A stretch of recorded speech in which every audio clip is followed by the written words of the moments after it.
Again, my name is Jeff Kidder. I'm partner in Kidder Walker Architecture here in Erie.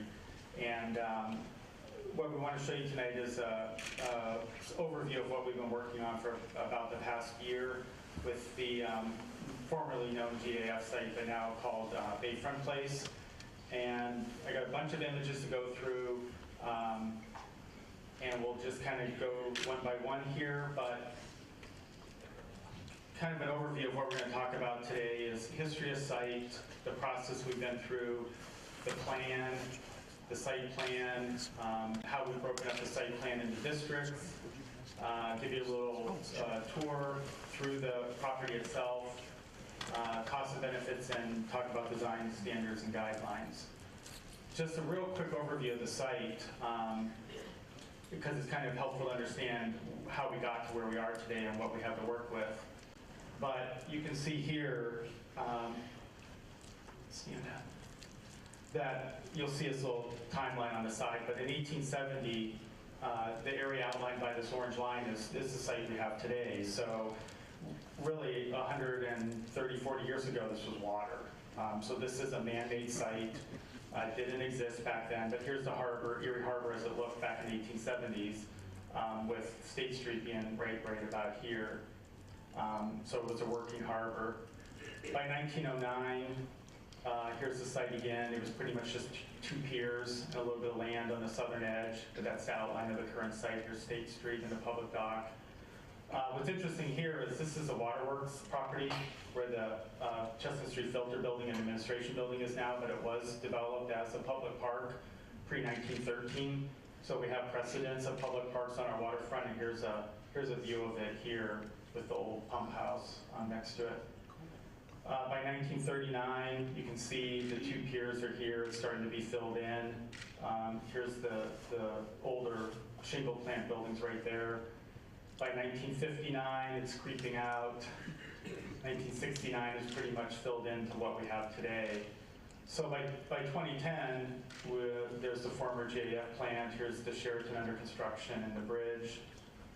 2012, after Erie events took over the site and started remediation, this was a view looking down on it. And the GAF site itself proper is basically everything here west of Sassafras, except for this very tip out here, which is considered convention center property.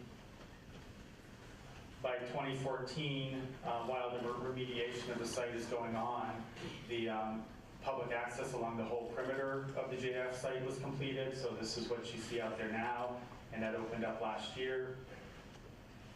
And then 2015, 2016 is what we have going on right outside now with the new Courtyard by Marriott and the new parking garage, and we'll get into that a little bit more. So the process itself, when Erie Events was able to take over control of the GAF site, it was an industrial site. It did have to be cleaned up. So there was a whole very regulated, very detailed process one has to go to clean up that site. Part of that cleanup was to determine how clean to make it. If it was going to be another industrial site, you only had to clean it up so much. If it was going to be open space, it only had to be cleaned up certain to another point. But it was determined through public input, through just general ideas and overall master plans that have done on the Bayfront over the years. Back even 2009, there was a Bayfront master plan, and it said that this was a prime candidate for mixed-use development, this site. So it was determined the highest and best use was to be a mixed-use development. So that set the kind of the parameters of how clean to make the site, and that's what was implemented. Now, with that, developing that was public input. So we came in about a year ago to work with Erie Events to develop the plan, but we made sure we went back and really looked in depth at all the public input, all the references, all the data gathered through this whole process, so that we had no interest in just starting over again. I mean, we really wanted to take advantage of what had been done to date, and that's where we picked up from. And that's kind of those opportunities and constraints. We looked at the public participation comments. We really studied existing conditions and really kind of, we're from Erie. I mean, everybody in my office grew up in Erie. We left, we came back, we live here, we own property, we pay property taxes, our kids go to school here. So I mean, we really live amongst everybody here, and we kind of brought our own knowledge of the community and expectations and perceptions and potentials to the table. So we thought, so that kind of is embedded in the whole process and our whole design here. And so Jackie went through every public comment. Casey gave us boxes and boxes of information, and read all the comments and kind of put this word cloud together with the bigger the words are, the more often it was said. So we get, you know, good design, access to water, year-round activities, sustainability, walkability, density, emphasize connection to water. But really what came through over and over again was create a place for everyone to enjoy. Now that's kind of a nice, big, warm, fuzzy feeling, but that was really driving our whole process, is how do we create a place for everyone to enjoy. And so that's where we started. So if anybody doesn't agree with that general principle, then, you know, there's going to be some things you might not agree with what we did, but that's where we started. The other thing we wanted to start with is, again, looking at all the input to date, but also, I mean, we're architects, we're urban planners, we travel, we know what's going on out there, we learned from the past, we formed opinions on what works and what doesn't work in communities, and plus we've looked at what works and what doesn't work in other communities. So again, we're not trying to reinvent the wheel, we're not trying to pull something out of thin air. And what we did is came up with these 6 principles. So, because this kind of drives the whole design, but the idea of having public spaces, we want places that are well-designed outdoor spaces for everyone to enjoy, dense and walkable. We have a very small site here. We want to maximize it. We only have a finite piece of area, so we want it to be dense and walkable. Diverse land uses, this really goes back to the whole highest and best use for the property. So when we say diverse land uses, we want to have a balance of retail, a balance of office space, a balance of general commercial space, balance of housing, all with these public spaces, plus realizing we have an existing convention center on the property that we have to work around too, and a hotel. So some of those pieces are already in place. Obviously, a no-brainer is accessibility to the water. Well, that's already done. The public promenade is already here, built on the whole site. And that was a big investment on Erie Events plate to do, but it's done, it's there, and it's prior to the construction of the hotel, it was open, and everybody was using it. The strong connections, that's really important, to do everything we can to connect this site back to the city. I mean, we do have a 42-foot elevation change between Front Street and the Bayfront Parkway. That's a pretty big vertical reality to deal with. And only one part of our site, the southern part, touches the land. So, you know, how do we connect back to the city? And we'll show you how we dealt with that. And then, I mean, the big thing is, you know, what is Erie's waterfront? We presented this, we've had people put in, you know, input, and they want it to be a nautical and a waterfront, stuff like that, but is it a Miami waterfront? Is it a Charleston waterfront? Is it a Boston, Seattle, Vancouver? What kind of waterfront is it? Well, it's an Erie waterfront, and we'll kind of explain how we dealt with that. So these are really the 6 kind of strong underlying reasons for why we did some things. Now, just to give you a sense of the site itself, this is looking down on it, but originally the concept plan only dealt with, as I said, the GAF, but now that Erie Events controls the whole site, we really stood back and are treating this whole property, both sides of Sassafras, as Bayfront Place. We really needed to think about how to have a higher and better use for what was parking, which made sense at the time, but really we think it should be used differently now. But the whole property, this orange-red outline, is 29 acres. And what's shaded in blue is really what's left to develop. Here's the convention center, here's a new courtyard by Marriott, here's the parking garage, and a little bit of commercial that's being built right now. So, and Sassafras is a city street, so we have to, work around that.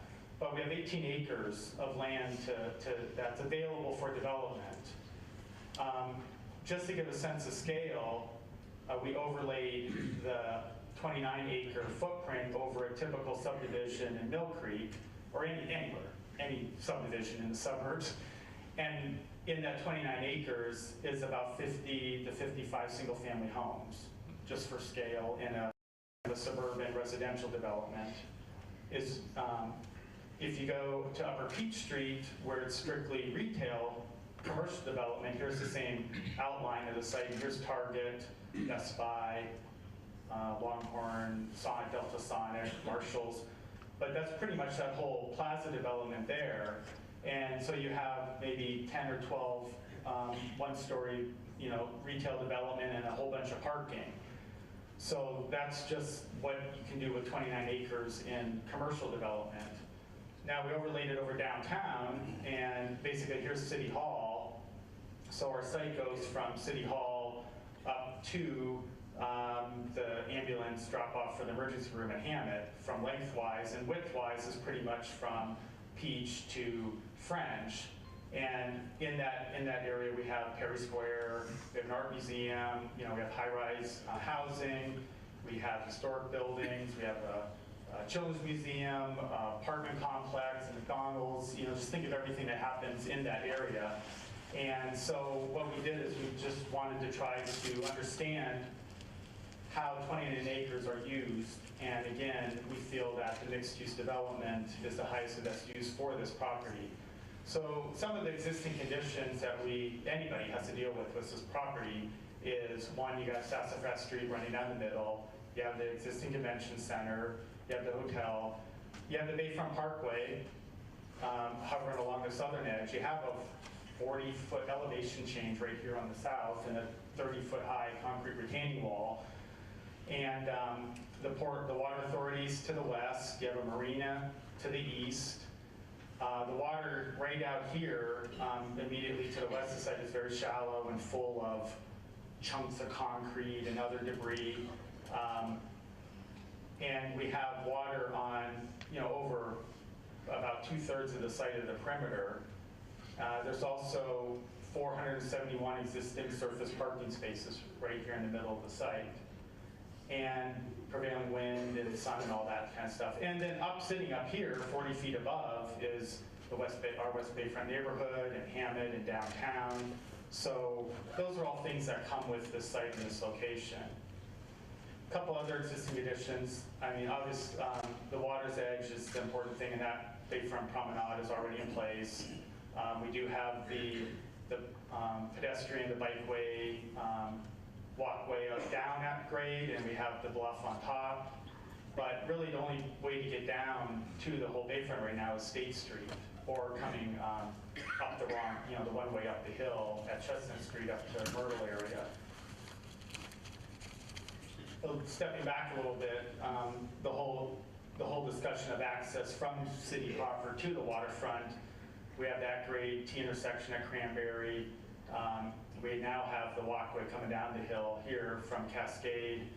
We have the traffic light at Liberty. As I said here, we have up the hill at Waterworks, State Street and Holland. And we have the overhead bridge at the Sheraton.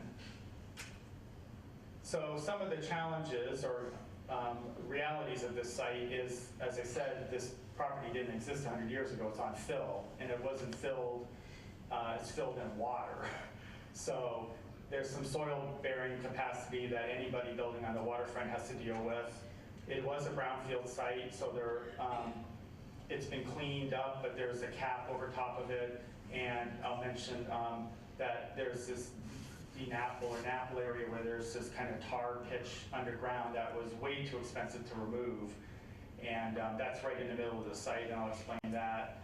The elevation change between the water level and the city proper There is existing waterfront zoning in place that has guided and impacted all the waterfront, and that has to do with heights and uses and design guidelines. So we have to address that. As I said, we have limited access points. We only touch the land at the southern edge. And we do have a public street running right down the middle of the site, which is good. I mean, that's not necessarily bad, but it is there and we have to work around that. So what is Erie's existing Bayfront development? Some of it's old repurposed buildings, as these, the former Penelec plant and the current, well, always Waterworks Administration building. You have new buildings. The dock has seen various remodels. The building we're in, Waterworks, and the library. So our point here is our waterfront is in Nantucket. It's not Miami Beach. You know, it's not wherever we can think about. This is what makes up our waterfront. It is an industrial waterfront. It does have a certain character and style to it. And we were really kind of careful not to introduce something that is foreign to our region. Oops. So going back to making sure that we did our homework, and we've created plans, we've relied on other people's plans, and I want to stand here and say that everybody just automatically says plans are done and put on the shelf. That's not true. I mean, we do use these plans that have happened before us.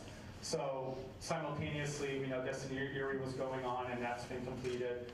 This is the 2007 Downtown Master Plan, which we studied, and the new one is coming out this year, an updated one.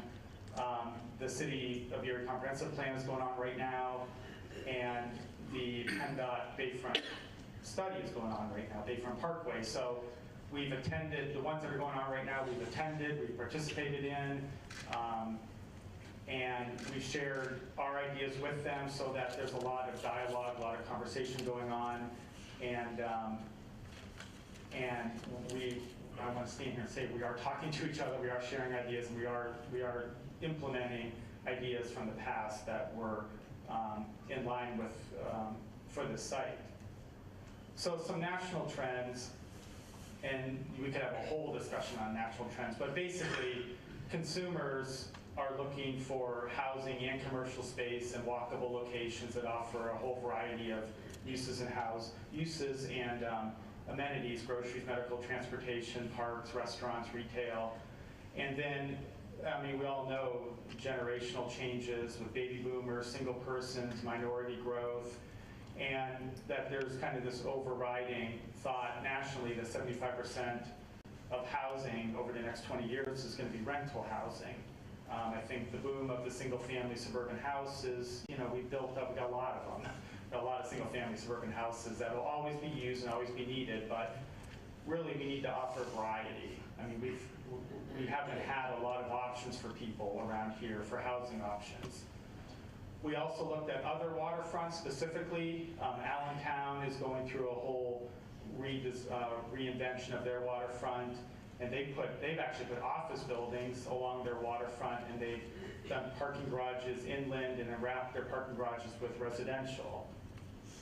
Pittsburgh is rethinking their whole riverfront, their whole waterfront, and as they develop the public spaces, they're seeing that development is happening where the waterfront development is and access. So, and they're really light years ahead, and the pace they're going on is pretty amazing. Philadelphia kind of lost their waterfront for a while, and now they're reconnecting it back to the city and bringing the city back out to the edge with public spaces, housing, businesses, and these are all going on right now. And then Buffalo has their waterfront that they're working on. So we really try to understand what's going on nationally, and really in Pennsylvania specifically, and in our climate. We want to learn from that. So just to jump into the plan, here's a view looking down on how we envision the whole site being built out. So up here we have the existing convention center, the Marriott, which will be opening this spring. Here's the parking garage that's under construction right now, and then the walkway along the edge. part of creating a neighborhood is to have districts and different pieces of the neighborhood. So, and I'll go into this a little bit more in detail, but in general, we've allocated the whole corner out here as a public grade lawn. We have a Main Street district, office district, a central square, what we're calling Sassafras district, the Marina district because of the canal basin over here, a market, and then an overhead pedestrian connection to get back to the city. So just strictly looking at the proposed uses of the buildings, here's the Bayfront Parkway with its 30-foot high retaining wall. We felt that along this 25,000 cars a day thoroughfare, that we felt that that was a good place for offices, for easy access, visibility of those businesses, and then we really have one main T intersection that's existing to Sassafras, so that's the in and out point.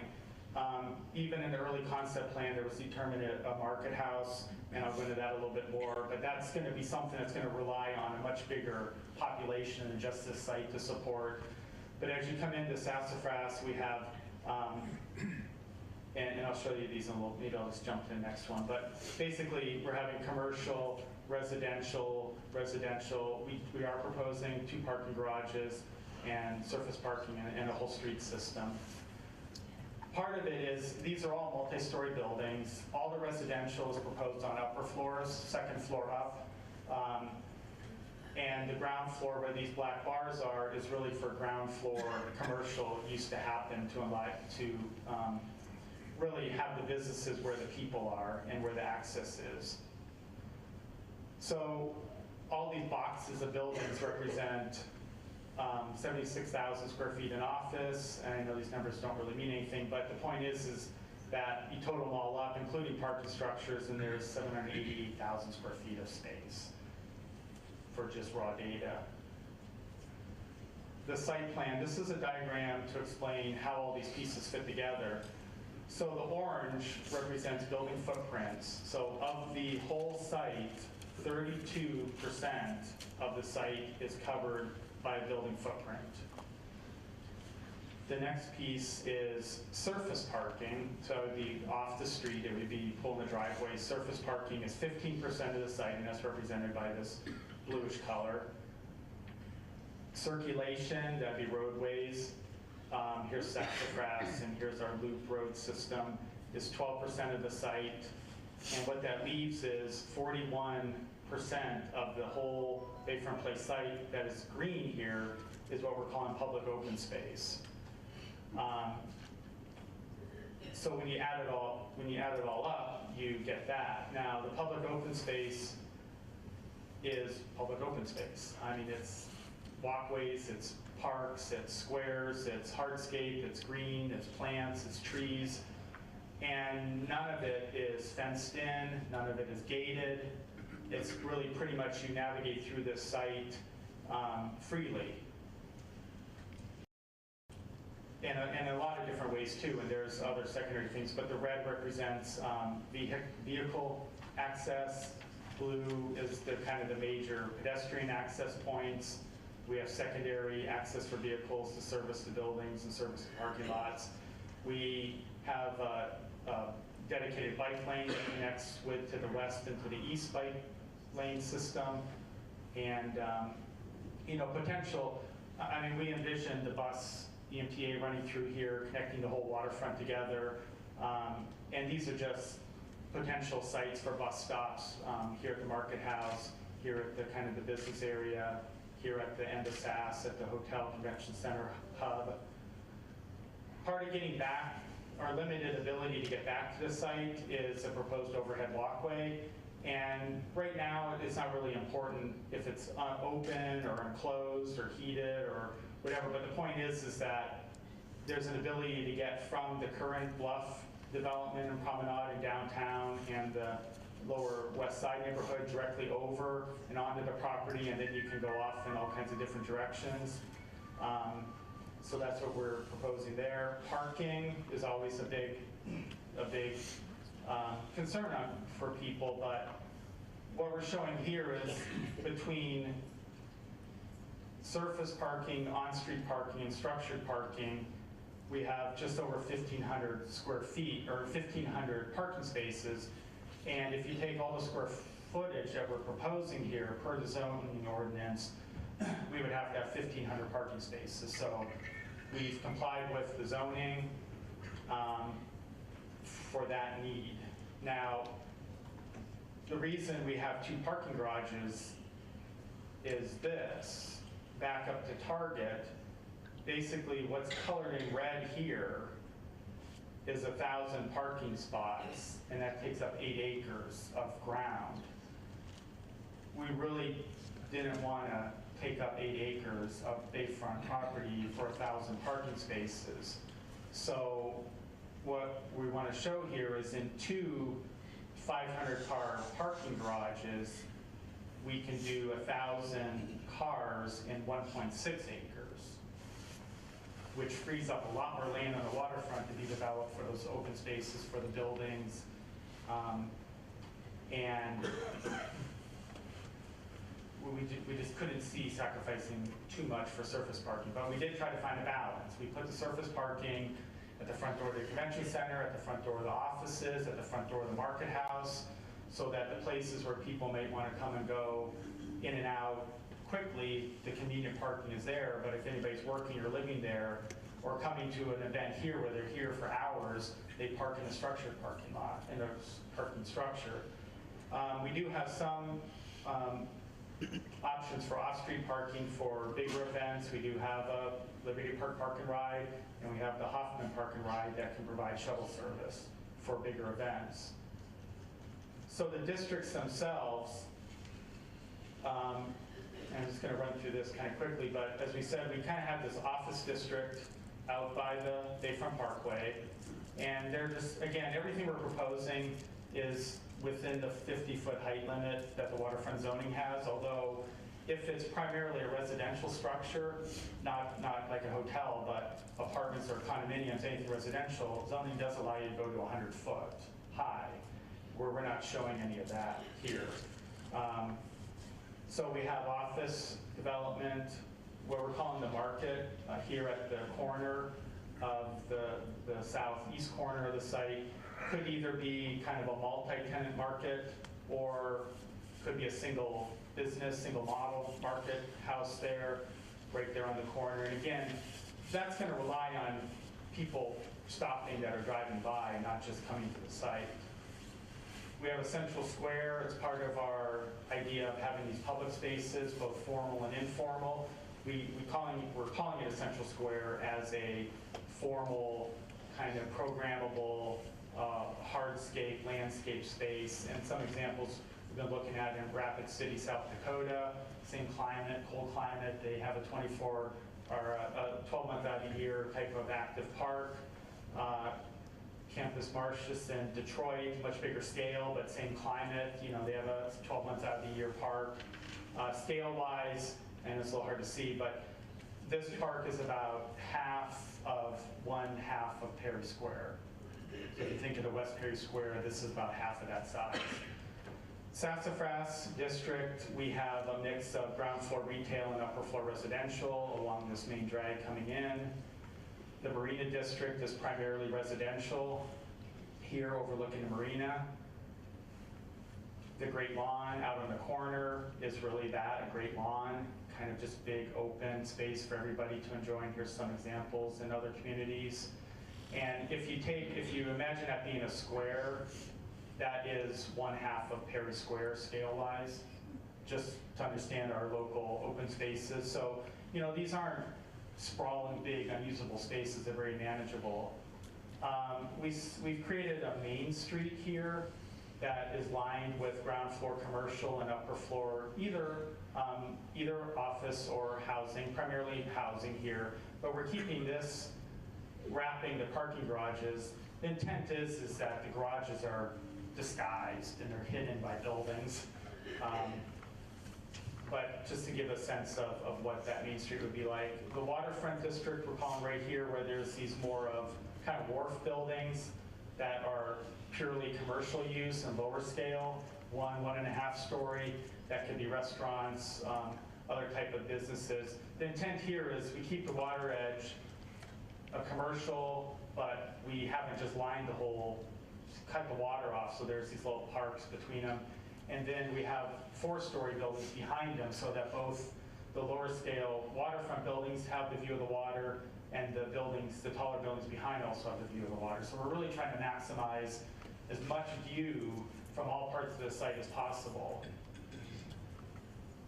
Just to do these are just some kind of what we say bird's eye views looking down on it, but this is kind of standing over 100 State looking down across, but it looks like a lot of building, but 42% of the site is open space. But we're just going to kind of do a little fly around to different sites. Here's over the Bicentennial Tower looking kind of to the southwest with the different buildings. Looking back, you can see how we really want to disguise the parking garages with buildings, but we do want them to be visible too. And we really, we've aligned entrances to both parking garages right across from each other, so it's really easy to find, and they really complement each other. You're not driving around trying to figure out where to go. And so this is kind of where we started, but then what we're going to do is start down here as if we're coming in eastbound on the Bayfront Parkway, and go in and come down Sass, take a couple views looking out across the central square, go up, come back to the reoriented entrance to the convention center, look back and kind of go in this counterclockwise or through the site. So if you're coming in from Frontier Park, the west side, driving in, here's Hammett, way down at the end. There's a pedestrian bridge, the market house, the office buildings right here, and the residential happening back there. But this does open up right here because we do have this big retaining wall right on the right, and we don't really want to create a cavern coming into the downtown. So we do open up the site so it has a little bit of breathing room, and actually you can see into the site to really open it up and encourage people to come into it. But parking is screened with landscape and trees, so you're not just looking at a sea of cars. This is really looking directly north on Sassafras, being up, maybe if you're up on Front Street looking down, but some type of a market house. There's the convention center with its towers there, the current hotel, and the connector. But from this point of view, you do get angle views through. So there's the Sheraton parking garage, and State Street, and Smugglers is right over there. You get a glimpse through to the water. But really, this is the front door to the whole development. Coming in a little bit, I just want to back up. This cross street, East-West Street, is that connection that's going to go through and connect over to Waterworks and connect back to State Street. But if you come up to this intersection right there and look and turn looking to the west, we have a boulevard across street here. We left a gap in the buildings. That's the Waterworks Administration building there. So that even though you're really in the middle of the site, you're still getting these long views out towards the water, and both for vehicles and people. The other thing, one of the reasons we put the housing around the parking garage is if somebody's living down there, they want to keep their car out of the weather.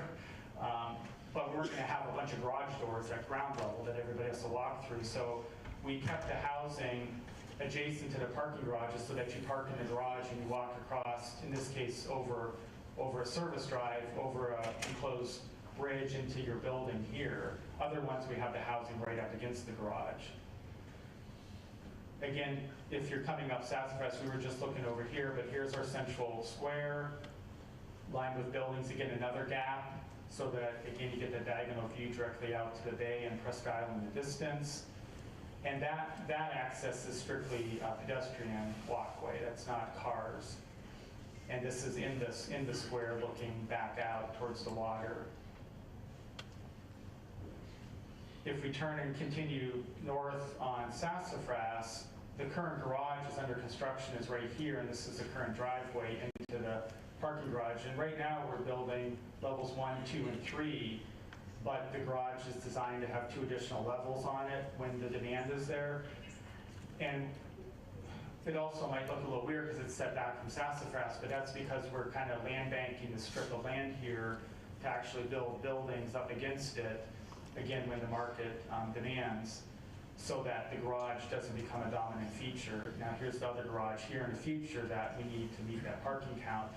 But we wanted to keep this open so that you got halfway up Sassafras and all of a sudden the convention center opens up, because that really is, you know, a major draw to the site, and we wanted to make sure that that still had a prominence to it. I mean, we have this tower and bridge and the cables and stuff, which really are its feature, so we wanted to play off of that. Currently now, you know, the drop-off is running this way, and the road kind of loops around along the water's edge, and that was all done when GAF sat over here, and they wanted to get people away from the GAF as quickly as possible.